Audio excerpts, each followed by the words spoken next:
I'll show you how to fix ChatGPT file stream access denied. Now, I'm on my Android phone, but you can do the same steps on an iPhone as well. The first thing we'll try is just close out of the ChatGPT app and then open it back up, see if that fixes it.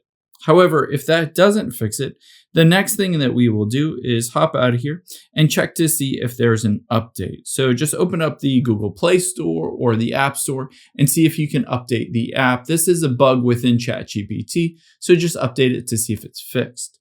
So let's just tap on search here, and we're going to just search for ChatGPT. If you see an update option, just tap on update to get to the latest version. Hopefully that fixes it. But if it doesn't fix it, you have a next step. Let's hop out of here and instead open up a web browser on your iPhone or Android. And we're just going to check to see if it's an issue with ChatGPT's servers.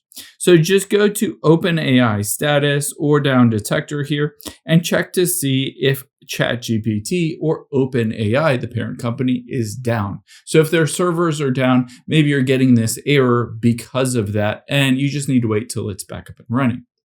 However, if that is not the issue, you can see everything is up and running in my case. All you need to do is navigate to that ChatGPT app. There it is in my case. I'm going to press and hold on it and tap on the I at the top right. Now, on the Android phone, all you need to do is go into storage and you can clear the cache and clear the data for that phone app. However, if you're on an iPhone, all you need to do is go to your settings, go to general and then iPhone storage, and you can offload the app and reinstall it. By doing this, it force updates it to the latest version, but it clears out all the cache and temporary files like we did on the Android phone, definitely getting that fixed for you.